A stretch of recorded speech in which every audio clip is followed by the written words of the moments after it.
नमस्कार दोस्तों, एक बार फिर स्वागत है आपका आपके अपने चैनल साइंस ग्रुप बलवंत पे। और हम पढ़ने वाले हैं बहुत ही अच्छी चीज़ें, प्यारी चीज़ें, जिसके अंदर हम क्या पढ़ेंगे। देखो, राष्ट्रपति की शक्तियों के बारे में हम पढ़ रहे थे, है ना। किसके बारे में? राष्ट्रपति, ठीक है ना। राष्ट्रपति की शक्तियाँ पढ़ रहे थे हम जी। कौन सी शक्तियाँ? राष्ट्रपति की शक्तियाँ। क्लियर है? राष्ट्रपति की शक्तियाँ अलग अलग हमने पीछे कार्यपालिका शक्तियाँ पढ़ी, ठीक है, किस किस प्रकार से कार्यपालिका शक्तियाँ होती है। अब हम पढ़ने वाले हैं आज राजनीतिक शक्तियाँ। पीछे हमने वित्तीय शक्तियाँ भी पढ़ी थी, आज हम सैन्य शक्तियाँ पढ़ेंगे। आज हम वीटो पावर पढ़ने वाले हैं, आपातकालीन शक्तियाँ पढ़ने वाले। तो यानी राष्ट्रपति की राजनीतिक शक्तियाँ।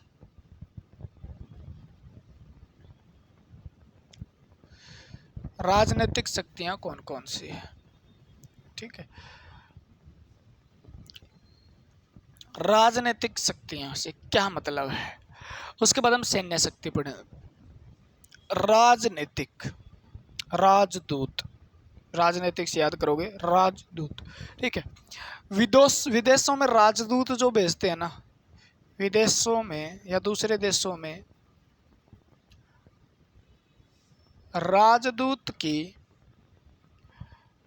नियुक्ति करना किसका काम है? राष्ट्रपति। यानी विदेशों के अंदर जो राजदूत जाते हैं उनकी नियुक्ति करने का काम जो किया जाता है वो किसके द्वारा किया जाता है? वो राष्ट्रपति के द्वारा किया जाता है, ठीक है। दूसरा है विदेशों के राजदूत को भारत में पहचान पत्र देना, ठीक है। क्योंकि जिस तरीके से राजदूत, हमारे देश के राजदूत दूसरे देशों में जाकर रहते हैं, उसी प्रकार दूसरों देशों के राजदूत हमारे देश में आकर भी रहते हैं, ठीक है। तो सबसे पहले जब भी कोई देश राजदूत भेजता है तो भारत का राष्ट्रपति से आके मिलता है। सबसे पहले किससे परिचय करवाएगा?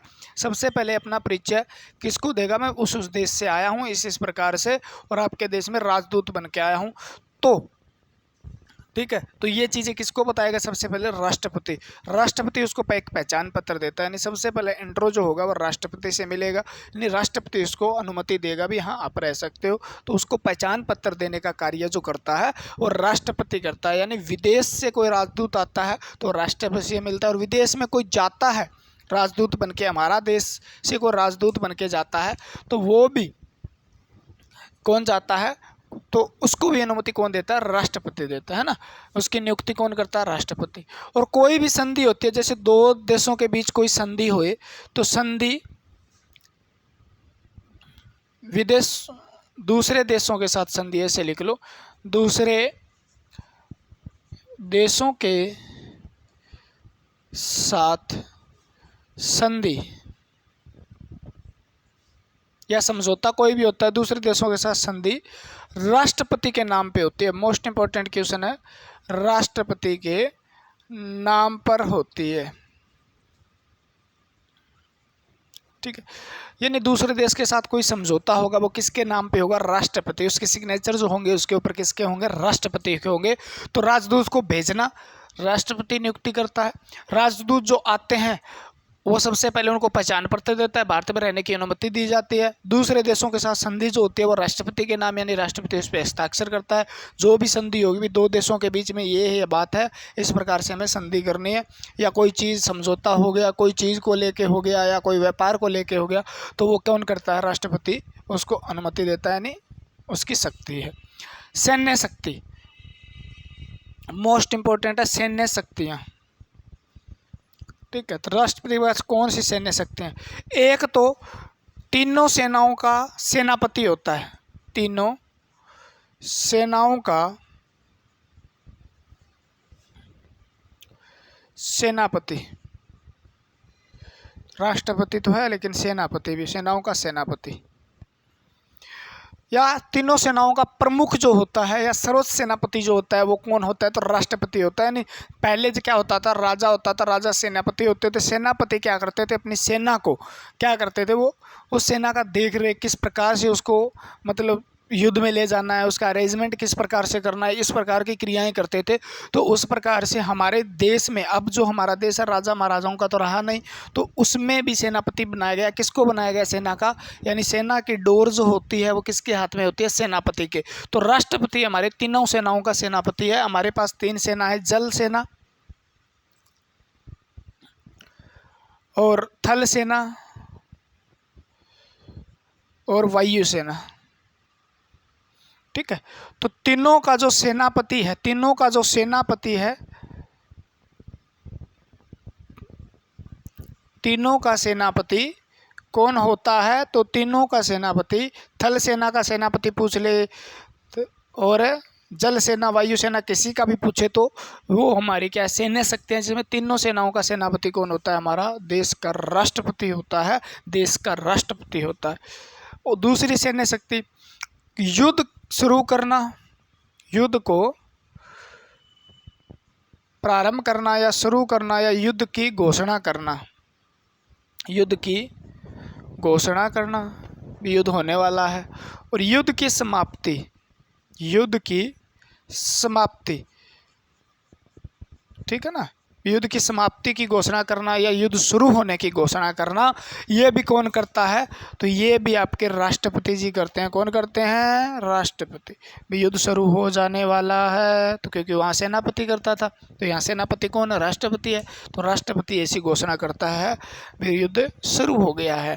ठीक है, घोषणा करेगा। और युद्ध की समाप्ति के लिए भी राष्ट्रपति क्या करेगा? घोषणा करेगा। लेकिन इसके लिए क्या होगा? संसद की या मंत्रिपरिषद की, संसद की अनुमति जरूरी है। इसमें अनुमति लेकर अकेला कुछ नहीं करेगा।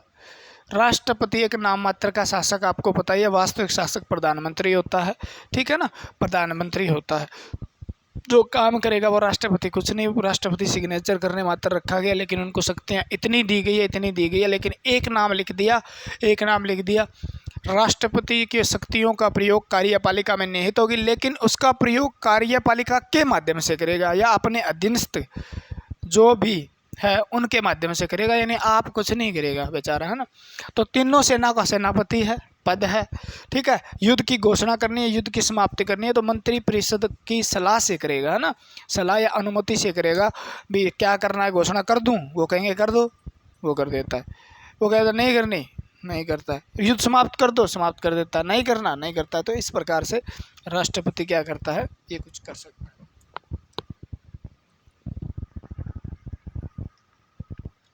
राष्ट्रपति की न्यायिक शक्तियां,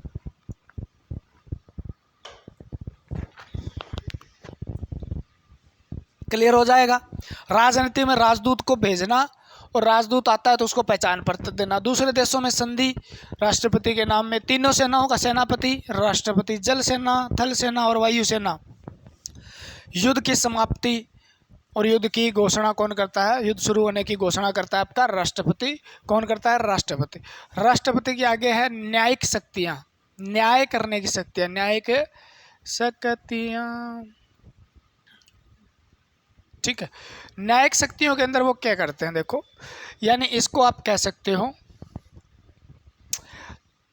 आर्टिकल, याद रखना ये 2 आर्टिकल जरूरी है 143 के अनुसार। आर्टिकल अनुच्छेद 143 143 इसके अनुसार राष्ट्रपति क्या कर सकता है? किसी राष्ट्रपति सुप्रीम कोर्ट से सलाह मांग सकता है। राष्ट्रपति सुप्रीम कोर्ट से सलाह मांग सकता है। ठीक है, लेकिन मानने के लिए बाध्य नहीं है। क्लियर? देखो, जिस प्रकार मैं आपसे सलाह मांग लूं, ठीक है, सलाह मांग लो, आपने जो सलाह दी, जरूरी थोड़ी ना मेरे ठीक पे ठीक मैं उसको मानूंगा। ऐसा ही कुछ क्या है 143 के अंदर लिखा है, अभी राष्ट्रपति ऐसा कोई न्यायिक कार्य है या ऐसा कोई कार्य है जिसमें सर्वोच्च न्यायालय की सलाह मांगने पर वो समझता है इसकी सलाह मांगनी चाहिए, सर्वोच्च न्यायालय या सुप्रीम कोर्ट की हमें सलाह मांगनी चाहिए, तो वो उनसे सलाह मांगता है, उनके न्यायाधीश से सलाह मांगता है भी इस प्रकार से ये बात है, ये किया जाए क्या। तो वो जो सलाह देते हैं तो ज़रूरी नहीं है, कंपलसरी नहीं है जो वो सलाह देंगे उसको मतलब लागू कर दें, है बाध्य नहीं है। बाध्य का मतलब जरूरी नहीं है मैं सलाह आपसे मांग लूँ, जरूरी नहीं है मैं मानूंगा उस बात को, है ना। तो उसी प्रकार राष्ट्रपति को भी 143 के अनुसार ये अधिकार प्राप्त है, वो सलाह मांग सकता है लेकिन मानने के लिए बाध्य नहीं है, ठीक है।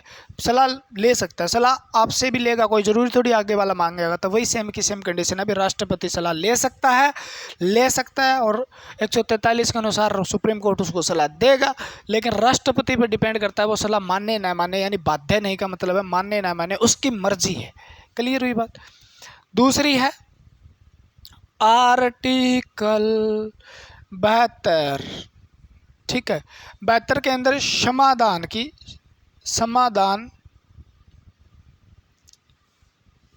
की शक्तियां, ठीक। तो राष्ट्रपति जो है उनको क्षमा करने की शक्ति भी प्राप्त है 7-2 में, यानी 72 में। वो कहते हैं सम 7-2 तुम 7-2 तुम 7-2 हम क्षमा कर देंगे, तुम 7-2 हम क्षमा कर देंगे, है ना। तो क्षमादान की राष्ट्रपति क्या कर सकते हैं, राष्ट्रपति क्षमादान के अंदर क्या कर सकते हैं, राष्ट्रपति को एक अधिकार प्राप्त है, शक्तियां प्राप्त है भी, वो किसी की सज़ा कम भी कर सकते हैं, ठीक है, बढ़ा नहीं सकते, ठीक है ना, कम कर सकते हैं। उस सज़ा के अंदर कैदी को लाभ हो सकता है, हानि नहीं होगी, है ना। कम कर सकते हैं, कोई सज़ा जैसे मृत्यु दंड दिया है उसको आजीवन कारावास में बदल सकते हैं, या आप कह सकते हो किसमें, उम्र कैद में बदल सकते हैं, या उस सज़ा को कम किया जा सकता है, या किसी का व्यवहार देख के उस सज़ा को कम किया जा सकता है, या उसकी प्रकृति बदली जा सकती है, ऐसा कुछ कर सकते। किसी को मृत्यु दंड दिया हो तो उसको माफ़ भी कर सकते हैं, किसी को आजीवन कारावास दिया हो तो उसकी सज़ा कम करके ऐसा क्षमादान करने की शक्ति प्राप्त है, ठीक है। इसके अंदर 4 वर्ड आपको लिखे गए हैं, लघुकरण, ठीक है। क्या लिखोगे आप, लघुकरण, परिहार, तीनों का मतलब समझ लो, चारों का, विराम,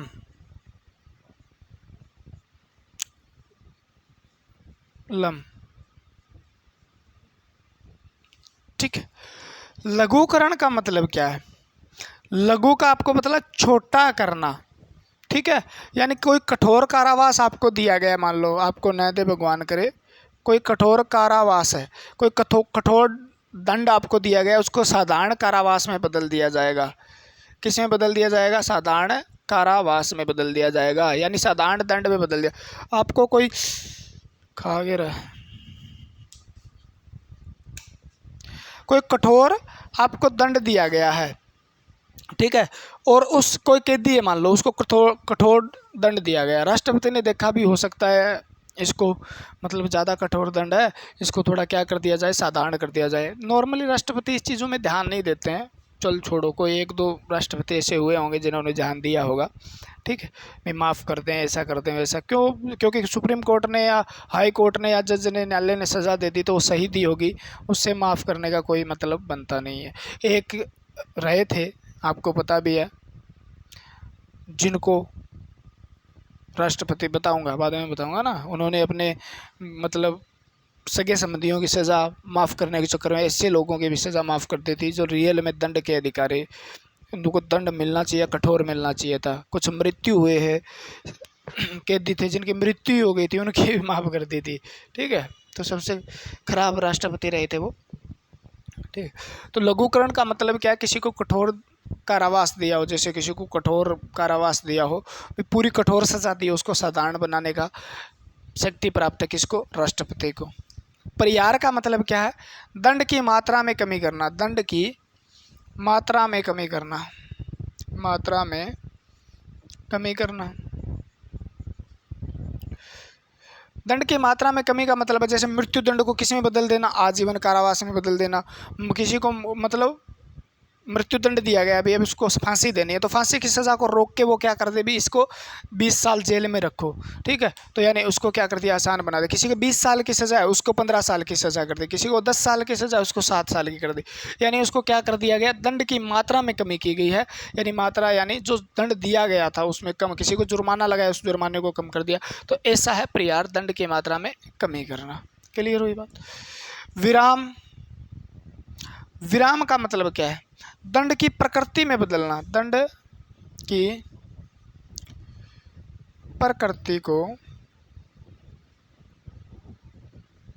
बदलना, प्रकृति बदल दी, यानी दंड किस प्रकार का दंड था उसका प्रकृति ही बदल दी। जैसे किसी को काले पानी की सज़ा हो गई मान लो, तो उसको कह दिया नहीं काले पाले की नहीं, इसको डिस्ट्रिक्ट जो हमारी जेल है उसमें ही रखो, किसी को सेंट्रल जेल में रख दिया, ऐसे ऐसे करके, ठीक है।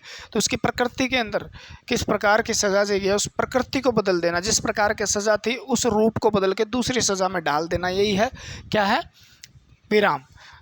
और प्रतिलिम यानी मृत्यु दंड को माफ़ करना, मृत्यु दंड को माफ़ करना, ठीक है। मृत्यु दंड को माफ़ करना प्रतिलिम कहलाता है, ठीक है। 4 प्रकार के शक्तियाँ इस प्रकार है भी, साधारण कोई कठोर को साधारण कारावास में बदल सकते हैं, दंड की मात्रा की कमी कर सकते हैं, दंड की प्रकृति को बदल सकते हैं, ठीक है। और मृत्यु दंड को माफ़ ही कर सकते हैं कौन, राष्ट्रपति। क्षमादान की शक्तियाँ प्राप्त है 72 के अंदर। किसमें है, आर्टिकल 72 यानी 72 अनुच्छेद 72 के हिसाब से क्षमादान की शक्तियाँ प्राप्त है, ठीक है, राष्ट्रपति को। क्लियर है, बात हुई क्लियर। अगला है राष्ट्रपति का वीटो। वीटो क्या है, इस चीज को हमें पढ़ना। यानी राष्ट्रपति के पास क्षमादान की शक्ति है 72 के अनुसार। इतना परिहार विहार याद नहीं रही तो ऐसा याद कर लो, राष्ट्रपति के पास 72 के अनुसार क्षमादान की शक्ति प्राप्त है। यानी किस अनुच्छेद के अनुसार, ये मोस्ट इंपोर्टेंट क्वेश्चन है, किस अनुच्छेद के अनुसार राष्ट्रपति किसी मृत्यु दंड को माफ कर सकता है, राष्ट्रपति किसी कैदी की या किसी मतलब कैदी की सजा में परिवर्तन कर सकता है, या किसी की दंड को साधारण दंड बना सकता है इस प्रकार से। यानी किसी को क्षमा किया जा सकता है, किसी की सजा कठोर साधारण बनाई जा सकती है, किसके अनुसार, 72 के अनुसार राष्ट्रपति के द्वारा मृत्यु दंड तक माफ किया जा सकता है, किसके द्वारा, 72 के द्वारा। तो कौन सा आर्टिकल है जिसमें राष्ट्रपति को क्षमादान की शक्तियां प्राप्त है, तो 72 के द्वारा। तुम मेरा साथ दो मैं तुझे माफ कर दूंगा, ऐसे याद कर लो, साथ दो माफ कर दूंगा। क्या है, तुम मेरा साथ दो मैं तुझे माफ कर दूंगा, ऐसे याद कर लो, साथ दो माफ कर दूंगा, साथ दो माफ कर दूंगा ना। अगली है आपकी वीटो, राष्ट्रपति की वीटो।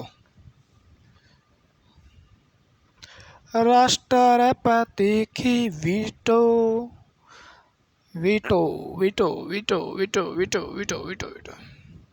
देखो आर्टिकल 111 एक एक एक अनुच्छेद 111, ठीक। वैसे वीटो का कोई हमारे संविधान के अंदर कोई जिक्र नहीं है, ठीक है, लेकिन यहाँ पे मैं बताता हूँ आपको क्या जिक्र। 111 के अनुसार कोई विधेयक तब कानून बनता है, कोई विधेयक तब कानून बनता है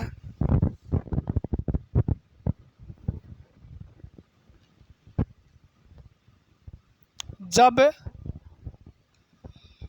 राष्ट्रपति के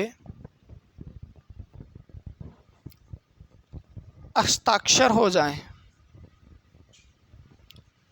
यानी संसद के द्वारा पास कर दिया, संसद ने पास कर दिया, संसद ने पास कर दिया कोई विधेयक, बिल पास किया, लेकिन वो कानून कब बनेगा, तो कानून तब बनेगा जब संसद के बाद बात जाती है राष्ट्रपति के पास, और राष्ट्रपति कहते हैं लो जी,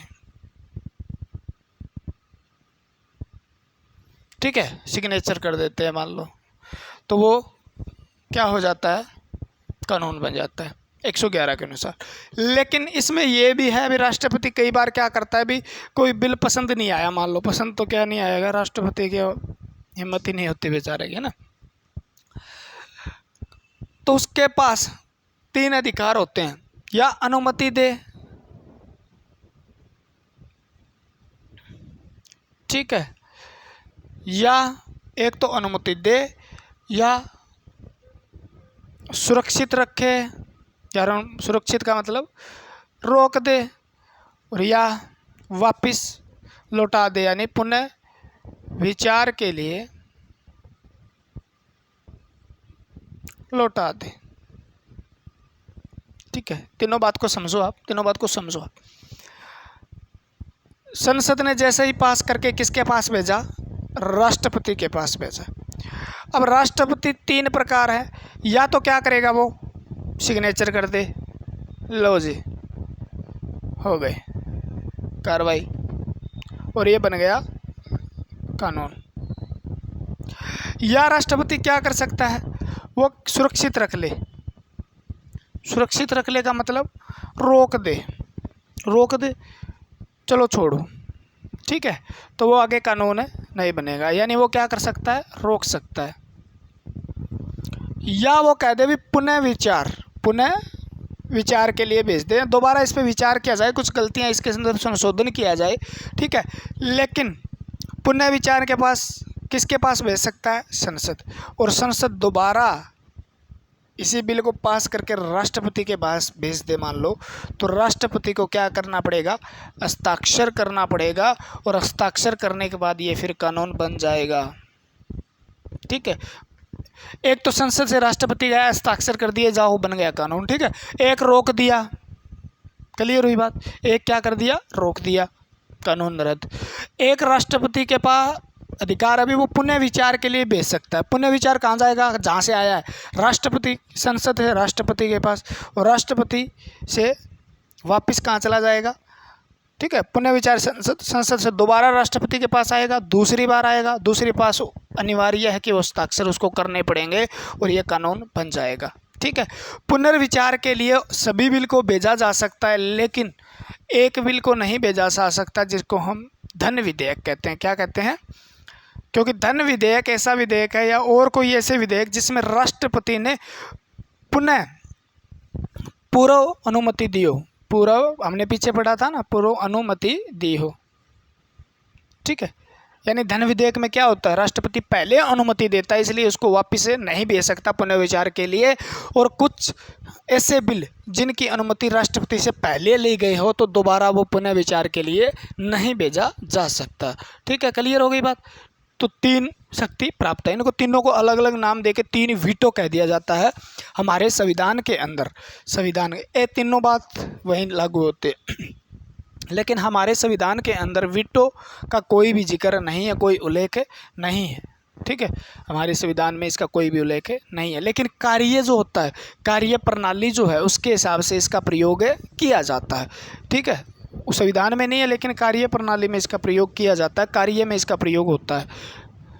तो तीनों बात 111 के अनुसार विधेयक कानून बना सकता है जब तक राष्ट्रपति के हस्ताक्षर नहीं होते, आर्टिकल 111 के अनुसार। वीटो शब्द का मतलब क्या है? लैटिन भाषा का शब्द है वीटो, और इसका कौन सी भाषा से आया है? लैटिन। और ये लैटिन भाषा में इसका मतलब हम हिंदी में इसको बोलते हैं रोकना। ठीक है, तो राष्ट्रपति के पास कौन सी पावर है? रोकने की पावर है।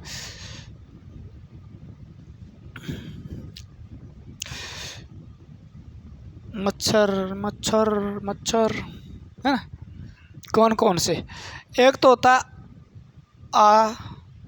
ये नाम थोड़ा सा अत्यधिक वीटो, ठीक, खतरनाक नाम है। मैं इस पॉलिटिकल में एक नाम देखना आप, जिसका मतलब नाम का हमें मतलब सोचते हैं ना, वो नहीं होता कभी भी। मोस्ट ऑफ शब्द ऐसे होते हैं जिनका मतलब आप सोचते हैं वो होता ही नहीं है। ठीक है, निलंबन,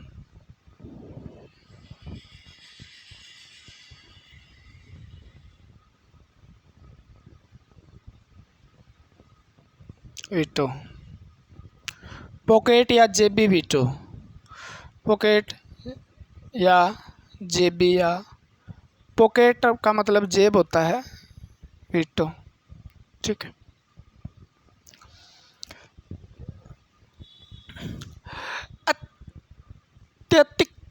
अत्यधिक वीटो क्या है, इसका मतलब क्या होता है, ठीक है।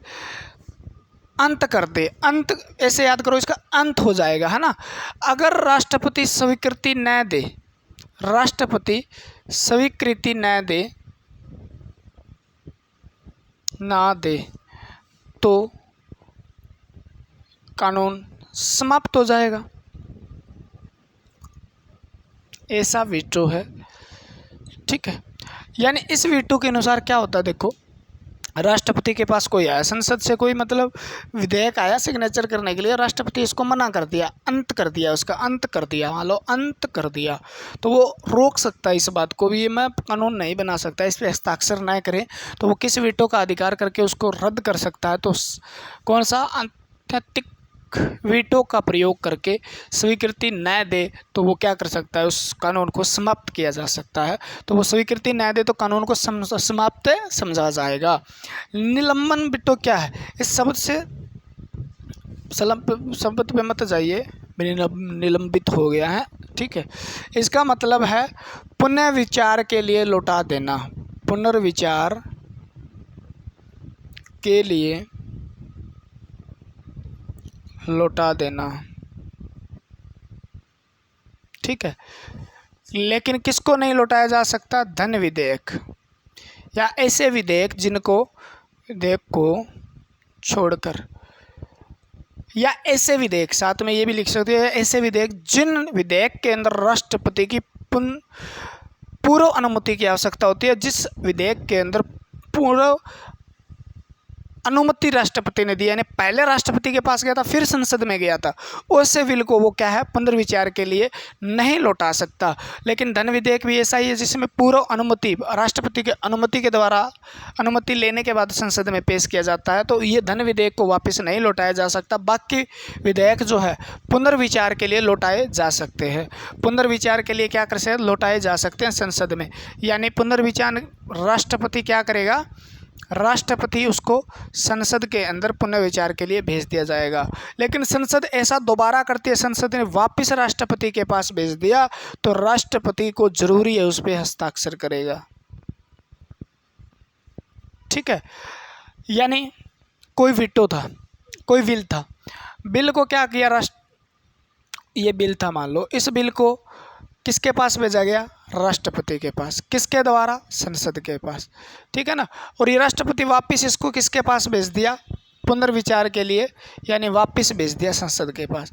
लेकिन संसद दोबारा ऐसा कर दे भी राष्ट्रपति के पास आएगा, या तो संशोधन करे इसके अंदर, करे ना करे, कुछ भी ना करे, चाहे अगर ये वापस राष्ट्रपति के पास आता है तो राष्ट्रपति को साइन करने पड़ेंगे, ठीक है ना, सिग्नेचर करने पड़ेंगे। क्लियर हो गई बात। तो पुनर्विचार के लिए लौटाने का मतलब है ये दोबारा वापस आएगा, और आएगा तो इसमें संशोधन भी हो सकता है, और नया हुआ भी होगा तो भी क्या होगा, इस पर सिग्नेचर करने पड़ेंगे और ये पास समझा जाएगा। पॉकेट वीटो यानी ऐसा वो वीटो जिसको रख के भूल जाए, पॉकेट के अंदर बिल आया, न तो अनुमति दी, न क्या किया, रद्द किया, यानी दोनों का बात ही नहीं, ऊपर वाले दोनों यूज़ नहीं किए इसने, न तो इसने स्वीकृति दी, ना मना किया, ना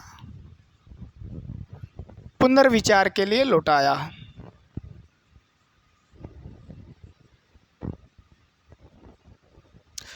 तीनों चीज, स्वीकृति भी नहीं दी, ठीक है, ना मना किया और ना पुनर्विचार के लिए लौटाया, ठीक है।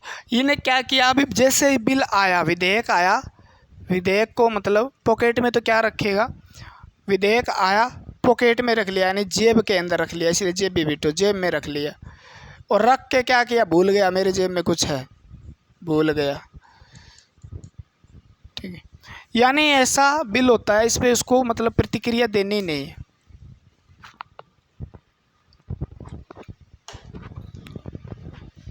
प्रतिक्रिया ही नहीं देनी कोई, उसके ऊपर कोई भी, न तो उसको स्वीकृति देनी है, न उसको मना करना है, ठीक है ना, न पुनर्विचार के लिए लौटाना है। बिल आया, जेब में डाला, भूल गया, ठीक है। ऐसा वीटो जिसके द्वारा राष्ट्रपति क्या कर सकता है, उसको भूल जाता है, मतलब कोई उसको इस पर कोई राय नहीं देनी है, उसे सलाह नहीं देनी है, पुनर्विचार के नहीं लौटाना है, न उसे सिग्नेचर करने हैं, न स्वीकृति देनी है। ऐसे वीटो को क्या करता है, वो विधेयक आता है संसद से और अपने पास रख के भूल जाता है, वो उस पर कोई भी क्रिया या कोई भी रिएक्शन नहीं देता। उस वीटो को हम क्या बोलते हैं, जेबी वीटो या पॉकेट वीटो कहते हैं। ठीक है, विधेयक जेब में रख के भूल जाना, जेबी वीटो। इस विधेयक का प्रयोग किया था सबसे पहले 1986 के अंदर ज्ञानी जेल सिंह। कौन से राष्ट्रपति थे, ज्ञानी जेल सिंह।